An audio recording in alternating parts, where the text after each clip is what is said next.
a small one. But as you can see, guys, they're pretty aggressive today. Hadn't been here 10 minutes, and it seems like they're biting pretty good. He's going back. Every single drop, I'm catching a fish. I mean, if I can see him on this screen and know where he's at, they're biting. And so I'm gonna go back down and we're gonna see if we can get another one, guys. I'm kind of casting to him and seeing if we can get him off this structure right here. Currently don't see my bait, but as long as I'm throwing in that area, like, they've been pretty aggressive, guys. All right, so there I am coming down right there, guys. I'm gonna go for one of these top fish sitting right above this structure down here. Those look to be some pretty good sizes. This one right here, there he goes. And that's a good one, guys.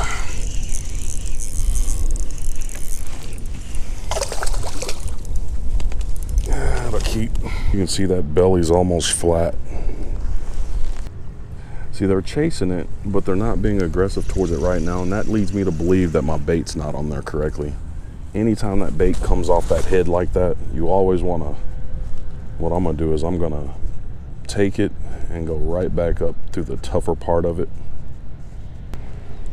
Man, I wanted to try to get in some shallower water to see if they were still in there, but something told me to kind of just pull up to this deeper water and just check it out.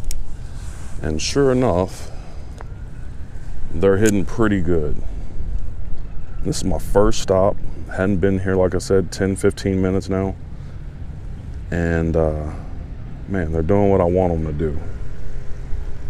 So I'm falling pretty slow right here. If you can see me, I'm coming above this base, the structure, and I'm hovering. I know there's fish in there, and I'm gonna try to see if I can get one to come up. Really want to try to get one of these bigger ones. Just bringing it by real slow. And I'm gonna come back.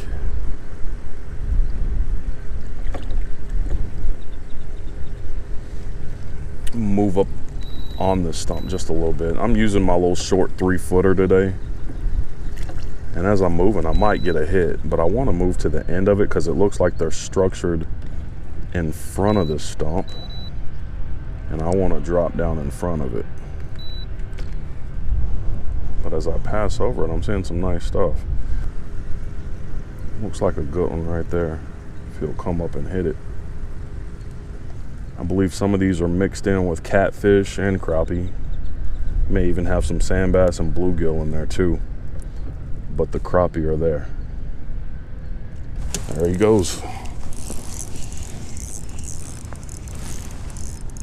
It's a good one, guys.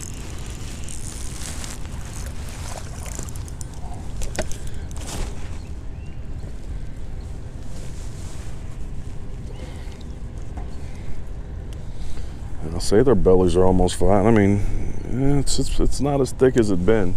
This is a good fish. That's a real good fish. So currently we got 5 crappie. 15 minutes, not bad, guys. Let's keep it moving. There he goes. It's a good one. Good one, guys. Has this drag pulling, guys. That's a good one. I say it's a good one. Decent. There you go. All right. 6 at about 20 minutes. I gotta speed it up. So here we are. It's getting kind of slow. I've been on this, I've stirred them up, I've caught fish. And what happens? It kind of slows down. So what do? Do you sit here and do you wait for the fish to turn back on, or do you keep moving around and finding structures that are similar to this?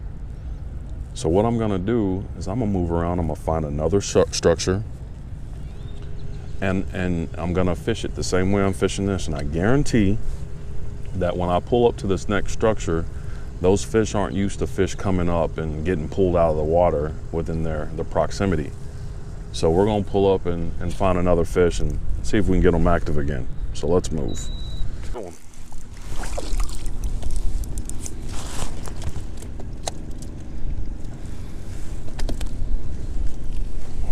There you see, good fish.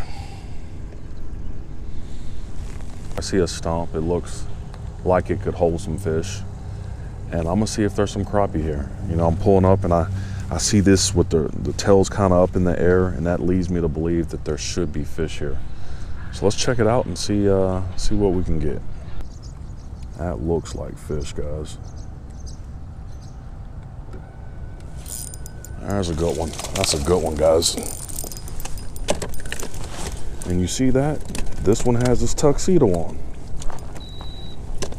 So are the females deep and the males shallow? That's a good fish, guys. We've went from 18 foot of water. They were holding up in 10 foot of water. I mean, in the 18 feet.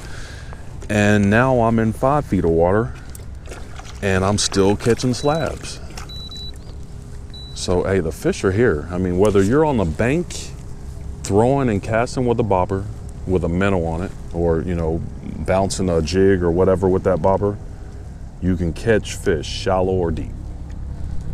Now, I think the benefit to having a kayak or a boat, it allows me to hit all parts of the lake and find them. But guys, if you're on the bank, don't let that limit you. These fish are still shallow as well. Get you a bobber, get you a minnow or jig, and go out there and catch you some crappie. See if we can get another mondo slab.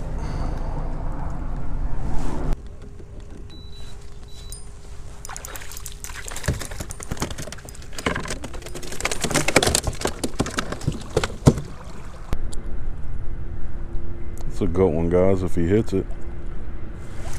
That's a good one. I'll say it's a good one. He's a keeper.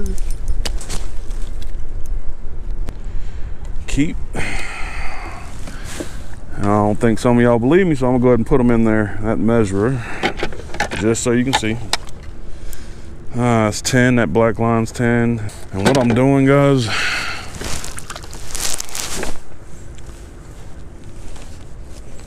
I'm bleeding these fish out today, and I'm going right up underneath that gill plate and just cutting it to where when I get home and I fillet these up, that meat's gonna be perfectly white.